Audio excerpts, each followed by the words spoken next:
Lalu benarkah keengganan Presiden membentuk TGPF kasus demo rusuh Agustus adalah sikap cuek atau tidak menganggap serius jatuhnya korban dalam dugaan kekerasan yang ditimbulkan saat demo Agustus lalu? Kita akan bahas bersama mantan Kapolda Jawa Barat Irjen Purnawirawan Anton Carlyan, juga ada dosen STIH Jentera Bivitri Susanti, serta mantan Ketua BEM Kema Unpad Firdian Aurelio. Selamat sore Mas Firdian, Pak Anton, Mbak Bivit, terima kasih sudah bergabung bersama kami di Kompas Petang. Selamat sore, Mbak Cynthia. Ya, Mas Firdian, ini kan Presiden memilih untuk tidak perlu membentuk TGPF demo ricu Agustus lalu. Tanggapan Anda sebagai yang ikut beraspirasi saat Agustus lalu seperti apa?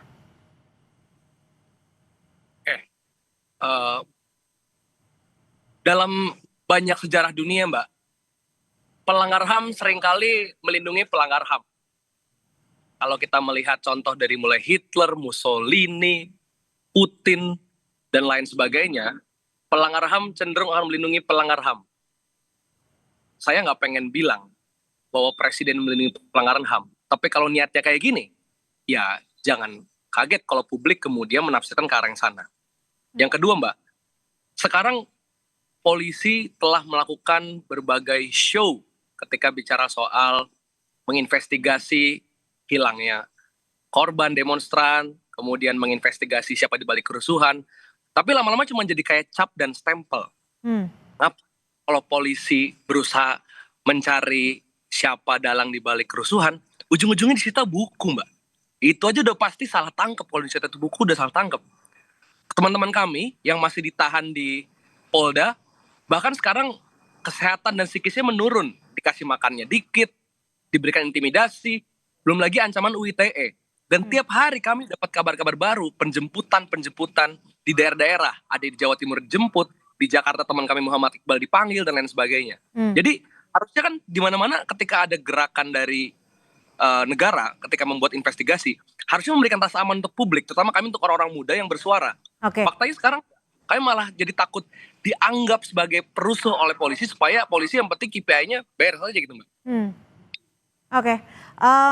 Kami tangkap maksud Anda terkait dengan pembatalan ataupun presiden yang tidak jadi membuat TGPF. Tapi kalau dari sisi Pak Anton sendiri, Pak Anton, ini kalau memang presiden memilih investigasi cukup dilakukan oleh Komnas HAM dan 6 lembaga negara yang mengurus HAM, ada yang bilang juga ini seakan pemerintah tidak anggap serius, seakan pemerintah cuek, padahal di sini ada korban jiwa, ada korban yang terluka di sini. Baik, boleh-boleh saja tafsiran menganggap cuek. Tapi ini kan justru untuk memberdayakan lembaga negara itu sendiri. Apabila ada korupsi, kedepankan mungkin KPK, Polri, Kejaksaan. Apabila ada masalah-masalah yang menyangkut, yang dianggap akan ada pelanggaran HAM, kedepankan lembaga negara yang memang berkompeten di dalam hal tersebut, yaitu 6 lembaga negara tersebut, dari mulai Komnas HAM, Komnas Perempuan, KPAI, Ombudsman, dan lain-lain. Hal ini pun juga justru ini dengan dibentuknya 6 lembaga independen itu merupakan satu keseriusan dari negara, justru bukan cuek gitu kan. Seperti tahun 2002 ada Kanjuruhan, mereka langsung responsif. Nah, apabila lembaga-lembaga HAM ini diam saja, tidak melakukan aksi, nah baru itu dikatakan cuek. Justru Bapak Presiden ini menyatakan tersebut karena sebelumnya belum mengetahui bahwa 6 lembaga ini sudah dibentuk dan mau mengadakan penyelidikan. Nah setelah itu, oh iya betul, harus sesuai fungsinya, sesuai dan harus diberdayakan. Karena begini, kita aspiratif sekali terhadap lembaga pencari fakta yang independen itu sendiri.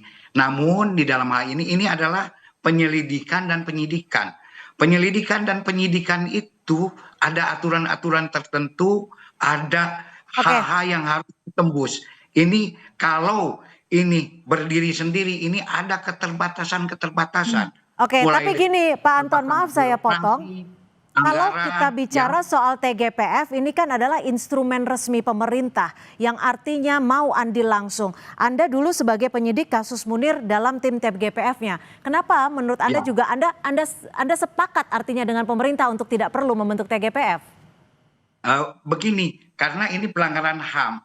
Nah, jadi aspirasi ini bisa saja ditampung. Nah, Komnas HAM itu sendiri dalam Undang-Undang Nomor 26 Tahun 2000 kalau tidak salah boleh membentuk tim ad hoc yang isinya itu tim-tim yang komunitas yang menyangkut kemanusiaan dan sebagian daripada masyarakat. Karena di sini ketika bergerak tim ini kan memerlukan anggaran. Nah, apa salahnya apabila aspirasi ini pun juga nanti sebagai solusinya ditampung oleh Komnas HAM sehingga nanti lebih jelas ini. Karena Oke, untuk baik. penyidikan itu kan minimal harus punya ya kapasitas sebagai penyidik gitu kan. Sementara Oke, ini adalah penyidikan yang khusus. Jadi sebetulnya tidak usah kecewa, yang penting aspirasi ini bisa tersalurkan. oke, Ini kami tangkap. seolah-olah belum apa-apa ada stigma kekurang percayaan. Nah, Oke, Kanjuruhan sendiri hasilnya kemarin kan sangat luar biasa oke, saya dan ke Mbak belum Bivit. pernah Mbak, Komnas HAM ini ya istilahnya ya mempunyai reputasi yang kurang, selalu berhasil. Oke, Ketika Komnas kami HAM cukup ini tidak paham kalau berhasil, itu, tapi ya yang kemarin diminta oleh masyarakat adalah level yang lebih tinggi agar penyelesaiannya dan juga transparansinya bisa lebih jelas. Saya ke Mbak Bivit. Mbak Bivit, bagaimana lalu ketika oke lah TGPF tidak jadi dibentuk, bagaimana kita mensupport agar Komnas HAM dan juga 6 lembaga lainnya bisa benar-benar mengungkap kasus ini secara transparan? Saya harus kembalikan dulu ya bahwa bagaimana presiden bereaksi terhadap suatu peristiwa itu memang harus kita baca secara politik dan hukum tata negara sebagai bagaimana cara dia, paradigma dia memandang apa yang terjadi pada Agustus yang lalu. Jadi ini bukan soal Komnas HAM bisa bergerak sendiri, bisa, tapi kami menginginkan ada dari presiden karena seperti sebenarnya Pak Anton juga alami waktu TGPF Munir, adanya otoritas dari tim gabungan pencari fakta yang memanggil orang-orang yang mungkin high level itu juga dibutuhkan. Ingat waktu Komnas HAM maupun TGPF di bawah Komnas HAM memanggil melakukan pencarian fakta dalam beberapa kasus. Misalnya saya sendiri pernah menjadi tim pencari faktanya Komnas HAM untuk kasus Novel Baswedan. Itu kalau yang diundang adalah petinggi-petinggi kepolisian ataupun aparat yang lainnya, penolakannya juga tinggi gitu. Jadi itu levelnya begitu. Sehingga makanya yang kami dorong sama-sama adalah harus di level yang atas. Jadi tidak hanya aparatur yang terkait tapi juga masyarakat sipil. Jadi Mbak, kalau pertanyaannya apa yang bisa kita bantu, ya jangan ke situ dulu. Tetap desak dulu. Yang dibutuhkan karena butuh level yang lebih tinggi ya. Presiden. Bagaimana? Karena butuh level yang lebih tinggi ya, agar penyelidikan lebih kredibel. Bahkan dulu Komnas HAM pernah didemo sama tentara waktu manggil tentara, saya lupa kasusnya apa. Jadi serumit itu kalau hanya level komisi-komisi di bawah di dalam pemerintahan kita harus levelnya tinggi ditunjuk oleh presiden. Gitu. Oke, gimana Mas Firdian jika memang diserahkan kepada 6 lembaga termasuk Komnas HAM untuk mengatasi dan juga mengusut tuntas kasus kerusuhan di Agustus lalu? Apa yang akan dilakukan teman-teman? Gini Mbak, sebagai salah satu orang muda, tuntutan kami itu bukan tentang alatnya. Alat tim gabungan pencari fakta hanyalah alat. Kita pengen tuntutan goalsnya adalah keadilan dan juga pertanggungjawaban atas dalang dibalik pelanggaran HAM ini.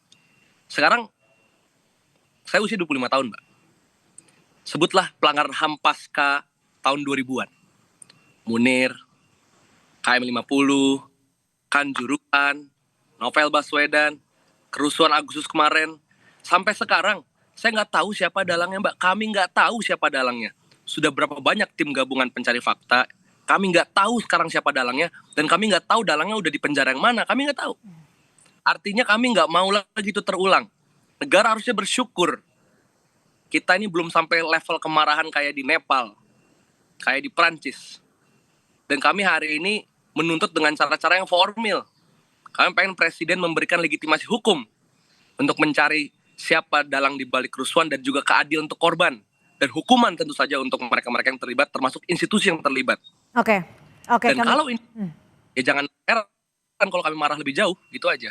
Oke, Pak Anton, pesannya jelas dari teman-teman mahasiswa bahwa yang ingin diharapkan adalah mencari siapa dalangnya dan menghukum. Karena di sini jangan sampai berhenti pada level oknum. Tapi kan memang dugaannya ada tanggung jawab struktural yang terjadi dalam kericuhan di Agustus lalu. Apakah dengan Komnas HAM cukup untuk mencari dalangnya? Kekuatan Komnas HAM dan lembaga-lembaga ini apakah cukup? Saya sangat-sangat setuju sekali dengan Mas Firdian. Bahkan kemarin saya waktu menyampaikan pun juga pesan saya itu tolong jangan hanya mencari aktor lapangan tetapi mencari dalangnya. Karena ini bukan balas dendam tetapi untuk mencari keadilan. Jadi saya salut ke Mas Firdian. Nah, sekarang masalahnya apakah cukup? Saya kira tadi ini hanya leading sektor saja. Nah, seandainya ada rekan-rekan dari anak muda, mahasiswa, bahkan kalau perlu tim cyber nasional harus masuk. Karena untuk mengungkap dalang ini banyak berhubungan dengan masalah IT. Masuk di tim ad hoc, leading sektornya adalah Komnas HAM. Tolong rekrut sehingga aspirasi ini ketika ini direkrut, mereka ini kan bisa membuat laporan. Nah, apabila laporannya itu hasil penyelidikannya itu nanti tidak ditanggapi atau tidak disajikan, ini kan akan menjadi sebuah temuan. Jadi untuk ini mungkin hanya beda nama saja, tetapi tetap fungsi dan ketajamannya tidak akan berkurang dengan bergabung di tim ad hoc Komnas HAM, karena memang itu ya diatur oleh undang-undang gitu kan. Itu saja yang penting tujuannya itu bagaimana. Nah, tujuannya tadi yang utama adalah untuk mencari keadilan dan mengungkap dalangnya siapa. Mbak Bivit, Anda setuju? Ad hoc ini bisa dihususkan ke sana nanti gitu kan. Tapi leading sector sehingga nanti anggarannya segala macam ya bisa ditampung di sana. Nanti waktu saya habis nih Pak. Saya silakan, Pak. silakan Mbak Bivit. Baik, Anda sepakat kalau cukup dengan sekali. Ya. Ya, jadi yang juga harus dipahami, tim pencari fakta ini kan bukan hanya mencari fakta, tapi dia juga harus bisa menindaklanjuti.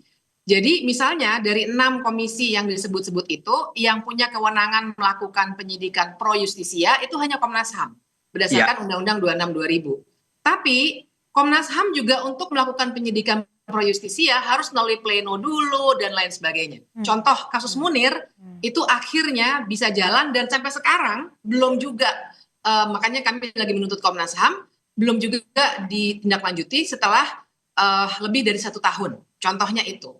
Nah, jadi berlarut-larutnya itu potensinya luar biasa besar karena 6 lembaga itu memang bukan penyidik misalnya di kepolisian, juga tidak ada kejaksaan, tidak ada TNI misalnya. Akan banyak sekali kesulitan sehingga yang terjadi nanti jangan-jangan adalah kerja yang tidak efektif, bahkan berlarut-larut, lama, dan artinya kawan-kawan muda seperti Firdian lagi-lagi tidak akan mendapatkan jawaban tentang apa yang terjadi pada Agustus lalu, sementara sudah ada kawan-kawan lain yang ditahan sekarang dan sedang diplot untuk menjadi pelaku dari hal-hal yang sebenarnya secara fakta belum pernah terungkap. Jadi ini logika kita lagi dibalik-balik nih. Faktanya belum ketemu, tapi ada 600-an orang yang masih ditahan, 3 orang yang hilang, dan satu kelompok itu dijadikan kambing hitam, Del Pedro dan kawan-kawan. Padahal itu tadi faktanya apa kita belum tahu. Nah, ini yang saya kira harus kita luruskan betul. Jangan sampai ada tim yang 6 komisi itu, tapi juga mungkin sampai 2 tahun lagi tidak akan selesai, tidak ada yang bisa dipanggil, dan tidak pernah ada fakta yang bisa terungkap. Pak Anton ingin menanggapi, silakan.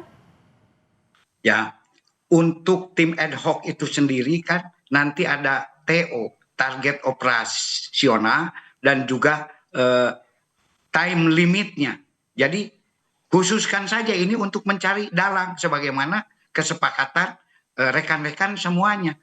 Yang lain mungkin mencari yang hal-hal lain, karena tim-tim itu sendiri seperti kita ada tim pencari barang bukti, tim pencari A, B, C. Nah, khusus untuk menampung aspirasi masyarakat ini, ya khususkan untuk mencari dalang dengan time limit yang jelas, sehingga nanti tidak berlarut-larut. Time limitnya berapa 6 sih bulan. Pak? Idealnya berapa sih kalau oke lah kita serahkan ke lembaga dan Komnas HAM. Time limitnya berapa lama bisa diselesaikan menurut Anda?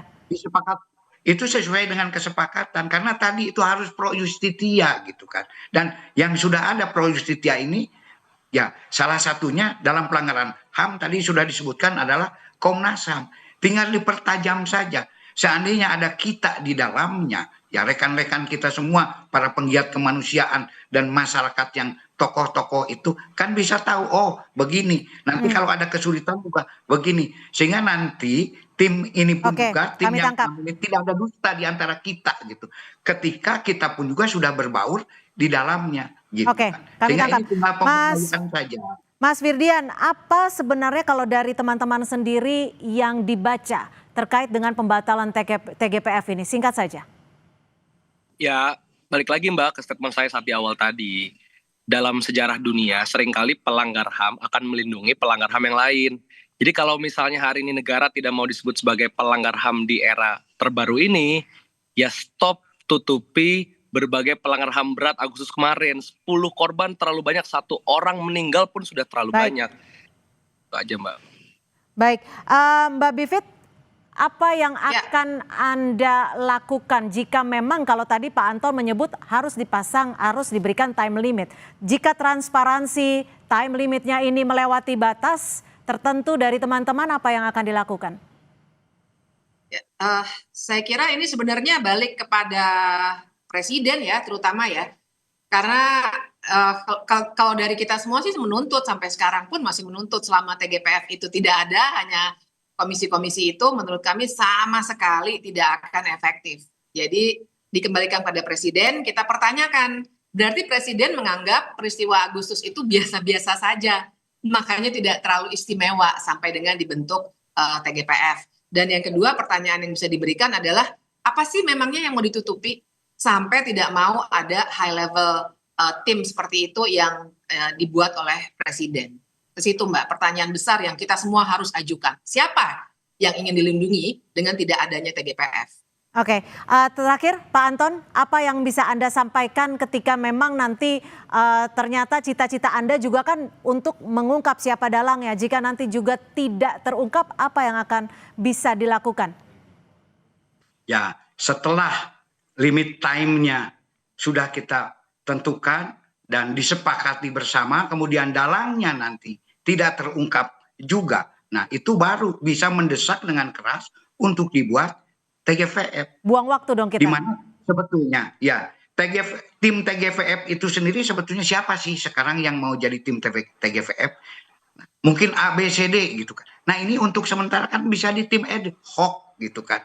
Nah, artinya kalau di tim ad hoc ini mereka tidak menemukan, nanti bagaimana di TGVF yang sebetulnya nanti ya personnya hanya itu juga gitu kan. Jadi sebetulnya untuk menampung TGVF sementara ini simpan saja atau tampung saja di dalam tim ad hoc, yaitu ya aktivis penggiat kemanusiaan dan masyarakat. Kan sama-sama saja. Hanya sekarang leading sektornya Komnas HAM, dan ini memang sesuai dengan aturan yang berlaku gitu. Baik, terima Hanya kasih. bungkus saja lah istilahnya. Terima kasih Irjen Purnawirawan Anton Carlian dan juga Mbak Bivitri Susanti serta Mas Firdian Aurelio sudah berbagi perspektif di Kompas Petang hari ini. Selamat sore.